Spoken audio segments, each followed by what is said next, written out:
I miss the old Ivar who was coming with smart... Okay, still alive. Yeah, so I miss the old Ivar who was coming with smart plans during wartime. Yeah. That was nice. Magnus, what the hell are you doing? I'm Ragnar's son. Odin is with me and you cannot kill me. Okay, but dude, like, they're... Ragnar's son!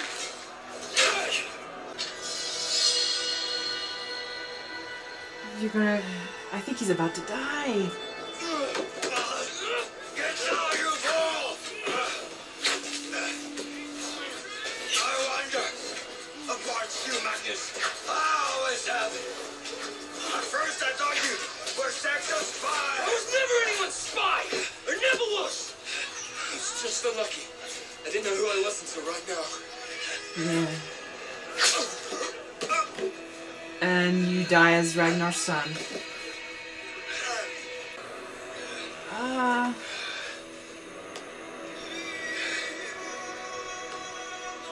I feel a bit bad. Yeah. You know who I am. I am Bjorn. I am son of Ragnar. Oh. I grew up with many of you. I am not your enemy. Ivar is your enemy.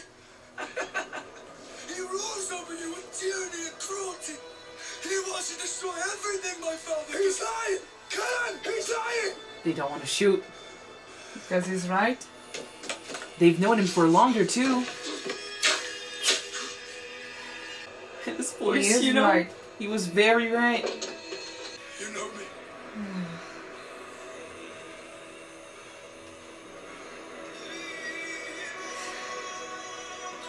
It is true that Ragnar is destroying everything that Ragnar built in Kattegat. That's right. That's not long after Ivar killed a bunch of people. He's been ruling over them like a dictator, using fear.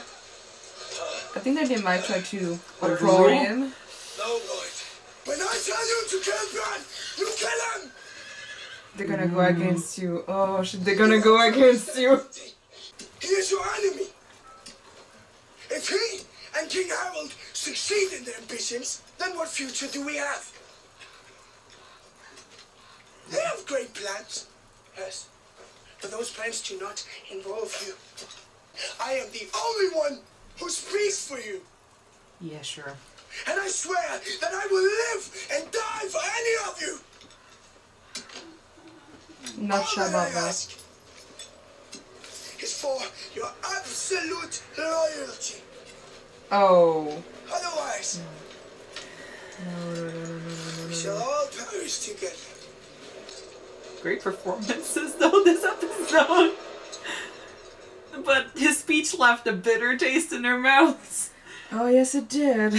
And Bjorn was like crying and his voice was, you know, he was losing strength in his voice and stuff.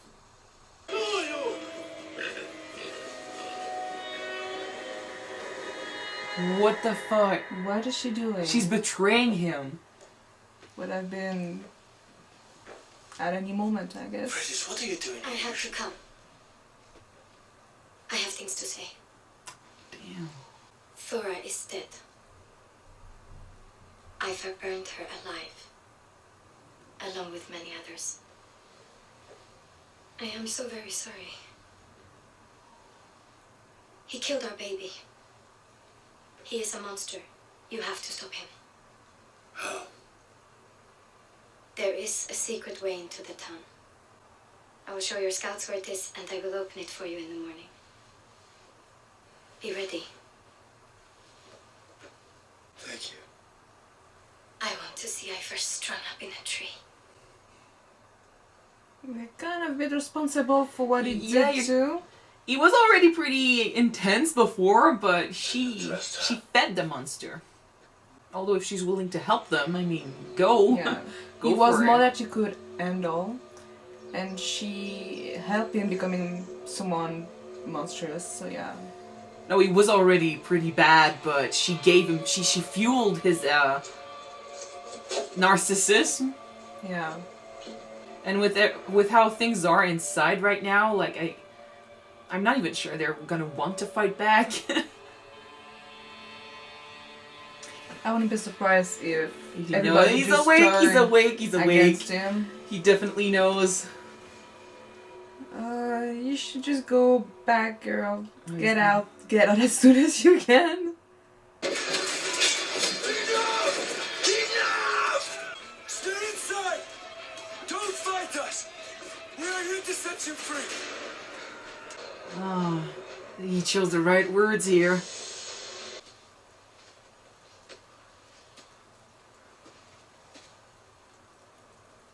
Ivar!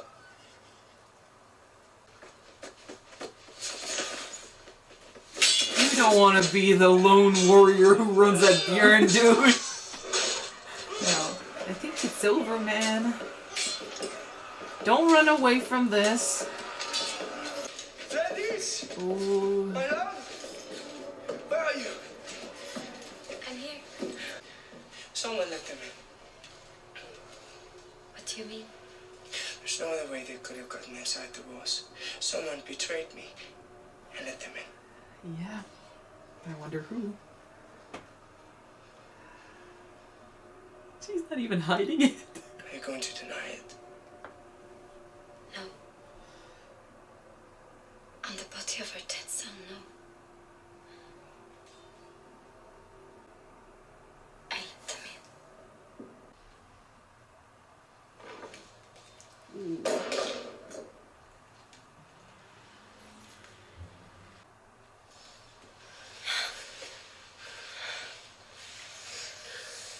You were the most beautiful thing that ever happened to me. And there's a part of me that will always love you.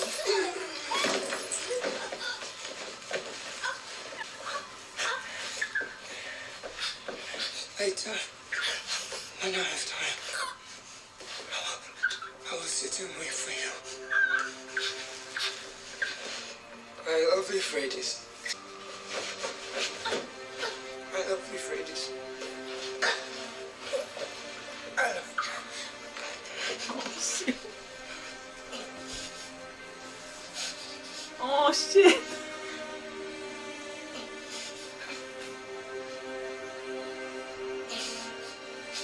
Okay. That's bittersweet as fuck.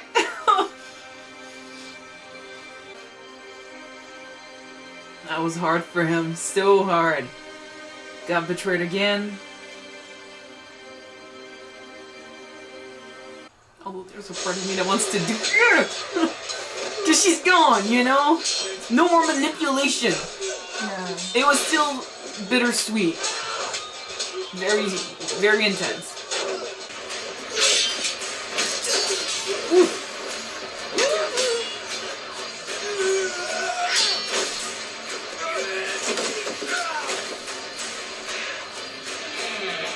Oh man.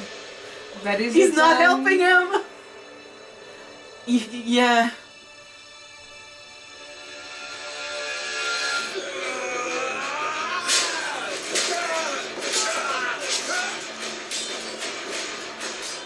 Okay. Is he dying now? No, right? Not before he's king of all Norway. Well, he did save Bjorn. Yeah. He's forever doomed to have nothing, but Well, he's helping. He wants to be king of all Norway and have the girl, you know. But by the thing that her husband died, that's not a good thing.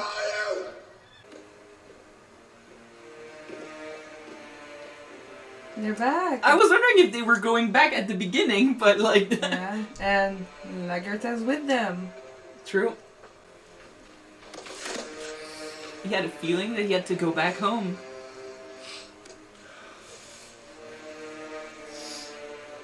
Oh, come on, hug him! Hug him! There's still some bad blood there. I know. Hey! And she's got the sword!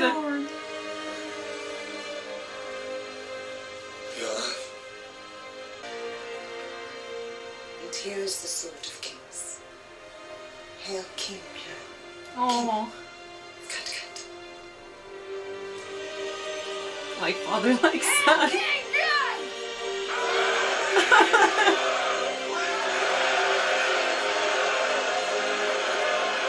Jeez, guys, it's always making me tear up, you know, a little bit.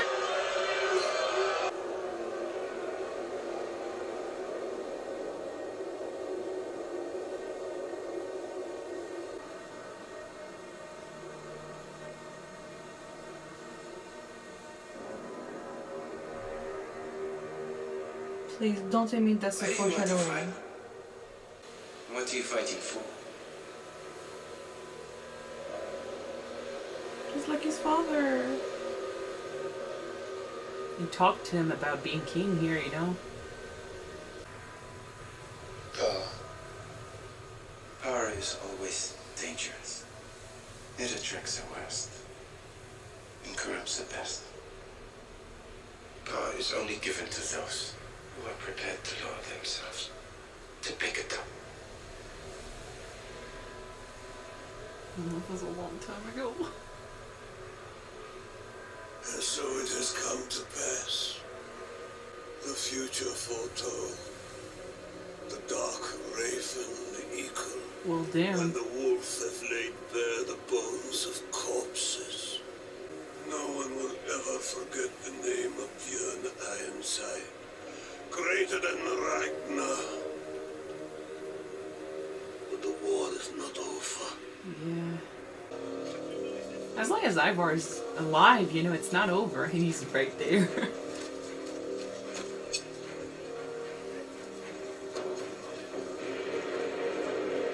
It's his turn to be kicked down and to get back up. Yeah. That looks so weird on him though, but it's not over. Oh my god. That was such a great episode! Damn! Oh damn.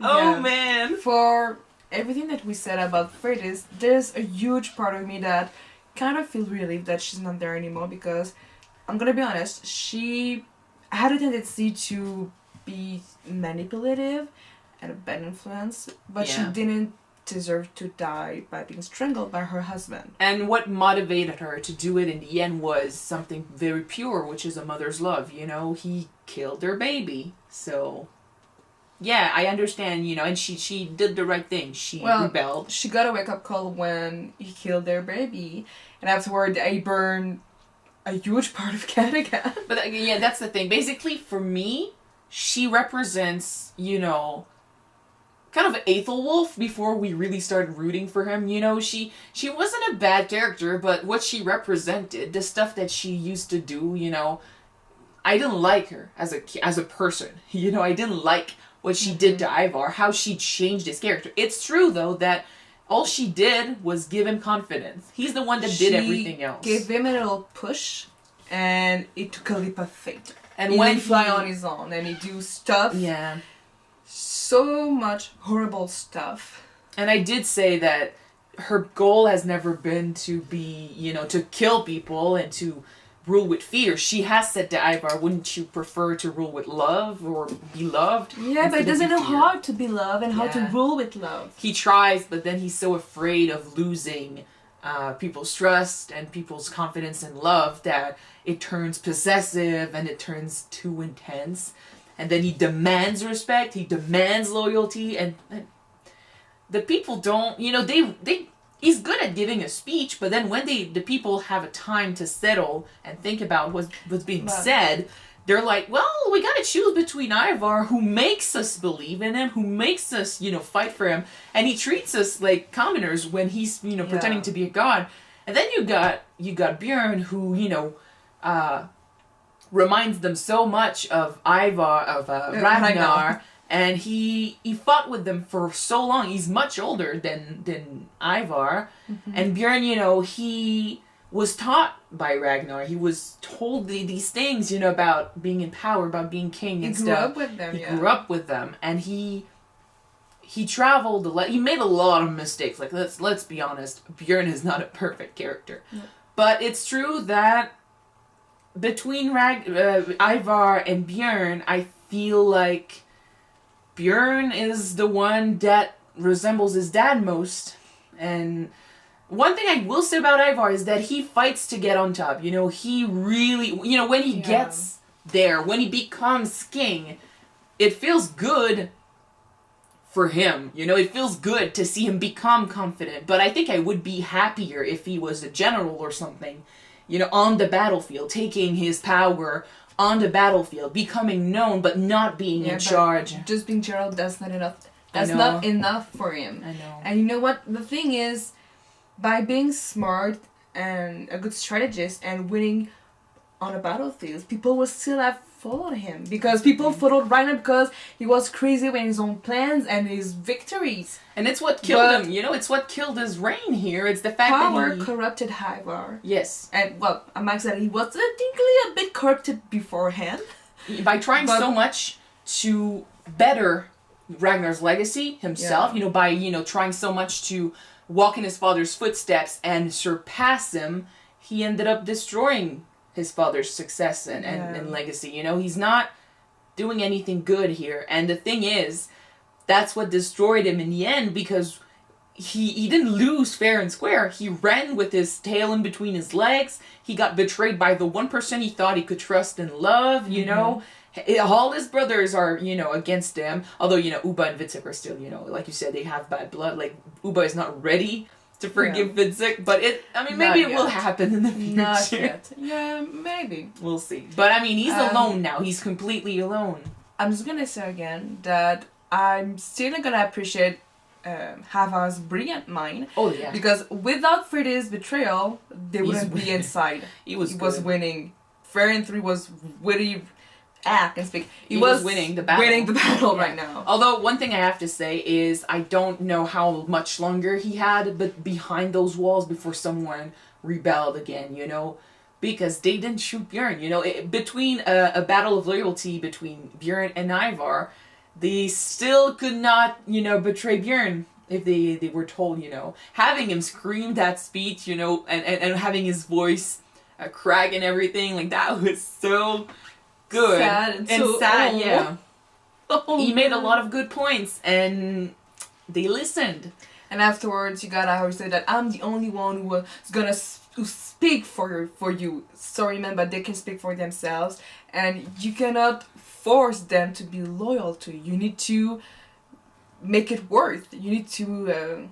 And you know, he was making them work for their loyalty. He was making them work for his legacy, for his persona, for his God, you know, vision of himself. Yeah, not for their benefits. Yeah, it wasn't about Kattegat. It was about him. So that's the and I mean, we know where he's coming from. Like, we know why he's like this. He's got potential to go good or bad. He's got potential to be great. But I have to admit, seeing Bjorn becoming king in the end gave me teary eyes, and it made me feel much better than seeing Ivar becoming king. I felt, you know, it's bittersweet when Ivar wins something, and especially in these last few, you know, well, in this season, let's say in this season. Yeah. Especially, well, since they started fighting each other, you know, since the start part 2, yeah. I love watching him make progress on a personal level, you know, when it comes to his confidence, when it comes to his relationships. But then when it comes to how he destroys everything to better himself, I'm like, dude, you're not doing it the right way. And when he wins, and I see the other characters, you know, losing, I feel bad for the other characters. I don't feel good for him. Yeah. And here, I feel good for Bjorn and stuff.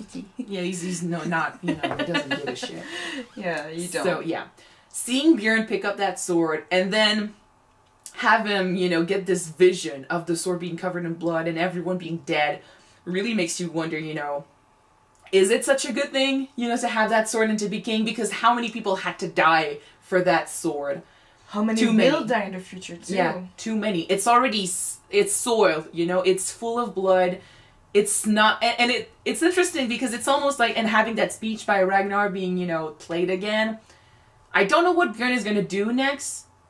I feel like before, we always wondered, you know, if he was going to follow in his father's footsteps, if he really understood what he was trying to tell him about being king, because I don't think he did. He listened, but I don't think he understood. Yeah. Although him having that vision here, I think he started to understand what his father meant by power was dangerous, and being king wasn't about power. It's about having that huge weight on your shoulders and handling it. Yeah. It's not fun. And Bjorn is going to have to do it now. And having that speech and the blood on the sword and stuff, like, it's not something to be proud of. It's something to understand that you're responsible for so many lives. And this blood is on your hands now. Deal with it. That's what killed Ragnar, you know? That's what took a mental toll on him. And that's what led him down his descent at one point. So we'll see if Bjorn can handle it better. If he can learn from his dad's mistakes, or if he can, you know, prosper, where Ragnar never wanted to be king, and I'm pretty sure that Bjorn never really saw the appeal in that as well, and he wanted to travel. He did it for his dad's legacy, and we'll see how he treats Kattegat later on in season 6, but... Well, yeah. I think he did treat it well when Haslok was there with him, right? Well, she was in charge. Like, he was taking But, like, care of... both of them were in charge of what was going on in Kattegat. But he wasn't king. That's it. Having the name, you know, you might be in charge, but if you don't have the name, it's not necessarily the same. You know, Ragnar was still technically king. You know, when something was going wrong, they turned to Ragnar to... Yeah, know, but he wasn't there. He was MIA, so... They still spoke his name, you know? Yeah. So, I feel like, well, Bjorn is going to have a slap of reality, and if he can, you know, keep up, it's going to be cool. You said something earlier at the beginning when Lagertha was speaking with Thorvia about suffering in life. Yeah. And that, what did you say to the children? And you said that the parents technically want to suffer so that the children don't suffer in life. And if you believe that you have to suffer in life and stuff, a parent's dream would probably be to suffer so that their kids don't have to suffer. Kind of like today's version of, I work so you don't have to. Yeah, I kind of disagree with that. Well, yes and no. And you can also take it down a notch and say the people make the changes. You know, the adults make the changes so the kids live in the better world. I don't really... I don't remember whose quote it was. That's not what I meant. I meant that I think that in life, our parents, preferably the parents will want to suffer more to preserve the child. But I think that the parents... je peux pas parler. It depends on what you mean by suffering, but... Non, je pense plus que le parent devrait faire que...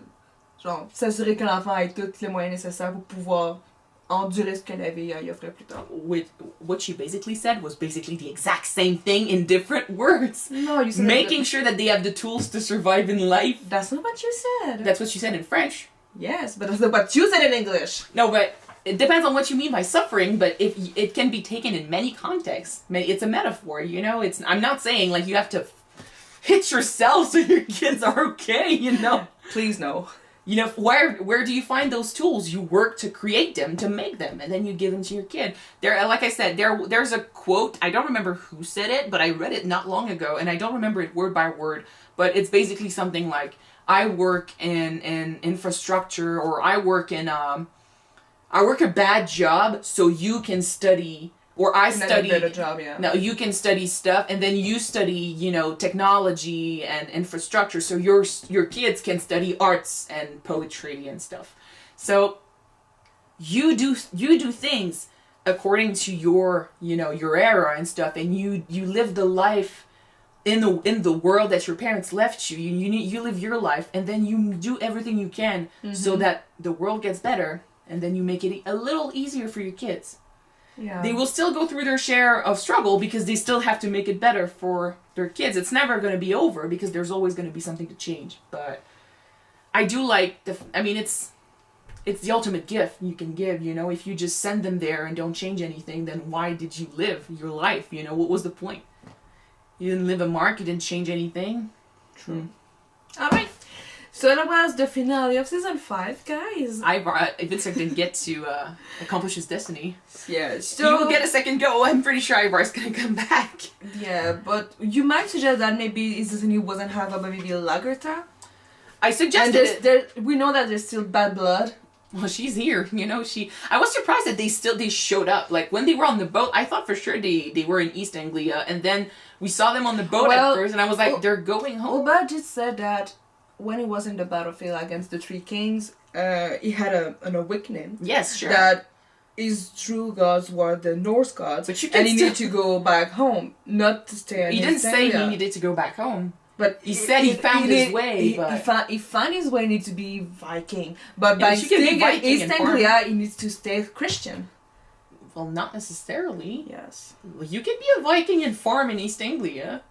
Anyway, but yeah. Because he's basically he convinced 2 kings to basically give up a fight and, you know, join him in East Anglia, and now he's like, deuce, I'm leaving. Yeah, but you can become Christian. yeah, but they can live on the property. That's fine.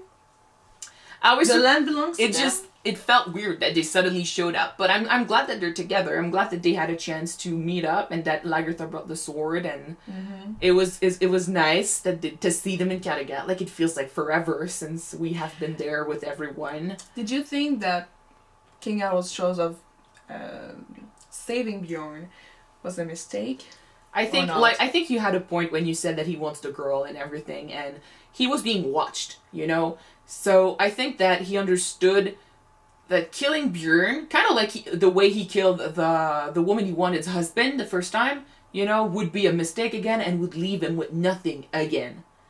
So no support, because people would be mad as fuck, and she would see it, so people would know. Yeah. So I think he did a good thing, but it wasn't necessarily to save Bjorn, you know. It was that, but it was also because there's a better way for him to become king. We'll see. And get the girl, don't forget about that.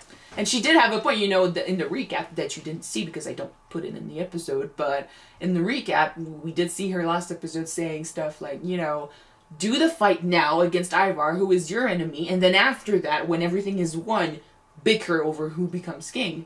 They won't have time to bicker over that because now Bjorn is king. Yeah. But we'll see. now he can't bicker against Bjorn because Bjorn is king. I don't think it's the end for Harold, so we'll see where he goes. I'm pretty sure he still has his passion, and not his passion, but his Ambition. His ambition. It's just that this time maybe he's trying to do it a different way instead of just Let's hope that hacking it at works, everyone. because he may not be one of our boss, but I'm still waiting for him. He's been, I mean, at this point, he's been with us for so long. Yeah, he's one of our boss. That's fine. Anyway, it was a very good episode. I was thinking during the battle that the editing was especially good in this one. Sometimes, like, they just, in the last few episodes, I thought, like, it didn't make really much, it didn't make much sense how they would, you know, jump from Floki and then whoop Lagertha for 5 seconds and then whoop back to Bjorn and then whoa back to Floki. Yeah. I was like, usually they do it and it works, but this time I'm like, it's awkward a bit, you know, why are they doing this? But in this episode, I felt like everything was perfect. Yeah. So. Before we end, sorry again, guys. Magnus. Oh, he's dead! Oh, we forgot! Kind of always forgot about Magnus. No, but the thing with Magnus is I feel like they just didn't really know where to take his character. Like, they gave him they closed his arc, like, I think that's fitting, because as a character himself, he didn't know shit about himself. He didn't know where he belonged. Yeah, but they... And his path, basically. Vincent too, and you didn't see him die as soon as he said, "My destiny is to kill Ivar." You know, that's... But Magnus, like... Yeah, but I mean, Vikser grew up as a Viking with other Vikings and a family that teach him stuff. Let's say but that. him, as a child, I've been told by Hegbert that, oh, you're Ragnar's son, you belong with the Viking, but you were thought Christian. Okay. And when he was a young child, he was sent away. Let's say that then. About Magnus's arc, Magnus's story was never about him doing anything. It was about him finding himself. Even when he joined with Harold the first time and he tried to kill Saxons and stuff, and he was screaming that he was Ragnar's son and he was a true Viking, we kept saying that we didn't really believe him, like that he felt like a fake, you know? Yeah. And even later on when he started praying the Christian God, you know, for help when he was scared as fuck, he was asked, you know, why are you praying him? You know, you said you were a Viking. He was searching. He didn't know who he was. So it's great that in the end he found his path. You know, he died knowing who he was, knowing where he belonged, and so his death was fulfilling for him. He died as a Viking, doing Viking stuff. Yeah. So in a way, his death is fitting for what his character was set out to do, which was finding himself, being found, you know. I do feel like much more could have been done with his character. Or you know, less, but then they put so much focus on him here and there that I was like, well, they want to take him places, so okay, we're focused on him, but... Yes and no, because the only thing that they focused on was him saying, I'm Ragnar's son, I'm Viking. Yeah, but they had an entire entire conversation with Bjorn, and then the others, you know, Uba and Torvi, they were all there, and he tried to make it known that he was Ragnar's son, and people always doubting him. So I think they tried to make a focus on him, but I think we never really connected with the character. So in the end, when he died, I was like, well, that came out of nowhere. Well, but okay. No, but that's the thing. Like, I don't feel sad for him. I do feel bad that he died like this. Like, it felt kind of like Hedman, if you think about it. Like, it's like he wasn't hyped up. Yes, that his time was due, and he was supposed to die. But that's there. life, you know. That's life. You die whenever, you know. You don't have a plot armor. You die when it's supposed to happen. And with Magnus, I just feel like it was, well, okay, you know, type of reaction. I just don't care for him that much. We weren't connected to him as a character. That's true, but that's a TV show for you guys. But I'm gonna say it, like, I do feel like what he was set out to do, which was finding himself, did come to fruition. He found himself, so he died in peace. If you think about it, that's Could good. the storyline have more to it? Yes, of But that's course. but that's a huge thing in Viking. You know, we've got a lot of characters that got lost. You know, Athelstan with his religion, Ragnar and his religion. Ivar and his place in the family, Bjorn and what he wanted to do, you know. You've got Lagertha, and now she's wondering, you know, what is she supposed to do next? You know, is she supposed to just lay down and take it, or keep on fighting? So that's...